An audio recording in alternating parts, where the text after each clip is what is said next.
আসসালামু আলাইকুম রহমতুল্লাহ। আশা করি সবাই ভালো আছেন। আজকেও অত্যন্ত চমৎকার পরিবেশ আপনারা দেখতে পাচ্ছেন। আমার চারপাশে গাছপালা আছে। মানুষের জীবন এক একজন এক একভাবে লিড করে। তো বিষয়টা আপনারা দেখতে পাচ্ছেন, পরিবেশটা কত চমৎকার। হ্যাঁ, ফজরের পরে আমি দাঁড়িয়ে আছি রেল লাইনের উপরে। আমি অবজার্ভ করার চেষ্টা করতেছি মানুষের জীবন সম্পর্কে, আর যতটুকু সম্ভব আপনাদের সাথে শেয়ার করি। আমাদের জীবনে অনেক দুঃখ কষ্ট, আসলে আমরা আমাদের দুঃখ কষ্টগুলো সঠিক মানুষদেরকে বলতে পারি না, কারণ আমাদের যে কষ্টের জায়গা এটা মানুষ সমাধান করতে পারে না। তো সেই জায়গা থেকে আপনাকে যে সৃষ্টি করেছে তার সাথে আপনি সম্পর্ক করার চেষ্টা করুন, তাকে আপনার কষ্টগুলো শেয়ার করুন। যদি আপনি এটা পারেন তাহলে দেখবেন যে আপনার সমাধান হচ্ছে। আপনি অনেক কষ্টে আছেন, ফাইন্যান্সিয়াল কষ্টে আছেন, পারিবারিক কষ্টে আছেন, কেরিয়ারে নিয়ে ডিপ্রেশন আছেন, আরও অনেক কিছু। আমাদের সোশ্যাল মিডিয়া দেখতে একরকম, কিন্তু বাস্তবতা সম্পূর্ণ ভিন্ন। সো আসলে যেটা আমি বলতে চাই সেটা হচ্ছে, এই ফজরের সময়টাকে নিজের জীবনে আনা দরকার, নিজের জীবনের পরিবর্তনের জন্য। যে আমরা যদি চেষ্টা করি সঠিকভাবে তাহলে অবশ্যই সফল হতে পারবো, কারণ আল্লাহ তাআলা তো আমাদেরকে সফল হওয়ার জন্য সৃষ্টি করেছেন। কিন্তু আমাদের আমাদের সঠিক গাইডলাইন, আমাদের দৃষ্টিভঙ্গি, আর আমরা আসলে কি হতে চাই, আমরা কি করতে চাই, এটা আমাদেরকে জানতে হবে সফল হওয়ার জন্য। তাহলে সফল আমরা অবশ্যই হব যদি আমরা কাজ করি, কিন্তু সফলতাটা এক একজনের জন্য এক এক রকম। আপনার যেটা উইকনেস আছে সেটা কাটিয়ে ওঠাও একটা সফলতা।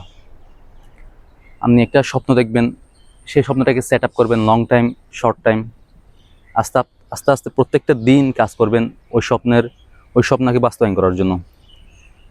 তো ওই স্বপ্নকে বাস্তবায়ন করতে হলে আমাদের সময়গুলোকে সঠিকভাবে কাজে লাগাতে হবে। তো সময় হচ্ছে আমাদের জীবনের সব কিছু। আমরা সবসময় যেটা বলি, সময় পাই না বিভিন্ন স্কিল ডেভেলপ করার। তো এই ফজরের সময়টাকে আমাদের কাজে লাগাতে হবে। আমি আমার জীবনে, প্রত্যেকটা মানুষের জীবনে অতীত থাকে। অতীতে আমরা যথেষ্ট পরিমাণে সময় অপচয় করি, এরপর আবার বুঝতে পারি, অনুধাবন করি যে আমাদের সময়গুলো অপচয় করা উচিত হয়নি।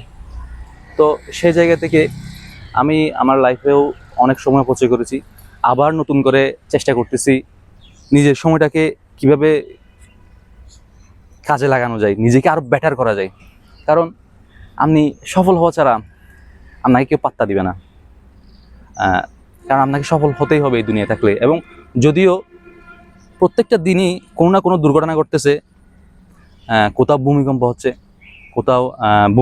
কোথাও মানুষ মারা যাচ্ছে, কোথাও রোড অ্যাক্সিডেন্ট হচ্ছে, কারো জীবন থেমে যাচ্ছে।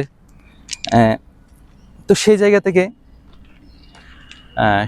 অনেক কিছু বিষয় আছে, আমাদেরকে শান্তভাবে নিজেদের ফোকাস ধরে রাখতে হবে, যে নেগেটিভ বিষয়গুলো এড়িয়ে চলতে হবে।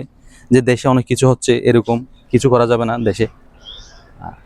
আমরা যদি একটু বাসা থেকে বের হয়ে একটু পৃথিবীটাকে অবজার্ভ করার চেষ্টা করি, দেখবেন কত বড় পৃথিবী, অথচ আমাদের এই বাংলাদেশটাও কত বড়, কত কিছু আছে আশেপাশে। আপনি দেখেন কত কিছু আছে, অনেক মানুষ, অনেক বিল্ডিং, তারা তাদের জীবনে সফল।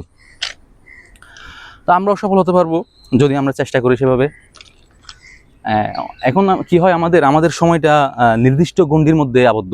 যেমন আমরা বাসায় থাকি, বাসা থেকে আমাদের যাদের অফিস আছে অফিসে যাই, তারপরে আবার বাসায় হয়তো মাঝে মধ্যে সপ্তাহে একটু রেস্টুরেন্টে গিয়ে খাবার খাই। যে আমাদের লাইফস্টাইলটা কীরকম হয়ে গেছে জানি, মানে একটু রোবোটিক্স হয়ে গেছে, যে যেটা করতেছি সেটা প্রত্যেক দিন করতেছি। ডাইভার্সেশন, আমরা ভিন্নভাবে চিন্তা করতেছি না। ধরেন এখানে অনেকগুলো বিল্ডিং আছে, আবার এখানেও মানুষ থাকতেছে, এখানে আবার সাধারণ টিনের ছাউনিতেও মানুষ থাকতেছে।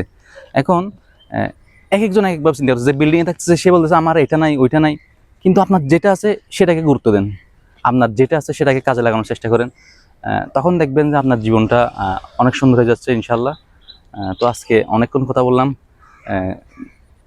যারা আমার ভিউয়ার্স আছেন, যারা ভিডিও দেখেন, তাদেরকে অসংখ্য ধন্যবাদ। দোয়া করবেন আমার জন্য যেন প্রত্যেকটা দিন আমি কাজে লাগাতে পারি।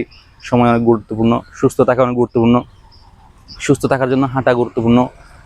আমাদের সফলতার জন্য সবগুলা কিন্তু একটার সাথে একটা কানেক্টেড। ধন্যবাদ। আজকে এতটুকু। আসসালামু আলাইকুম।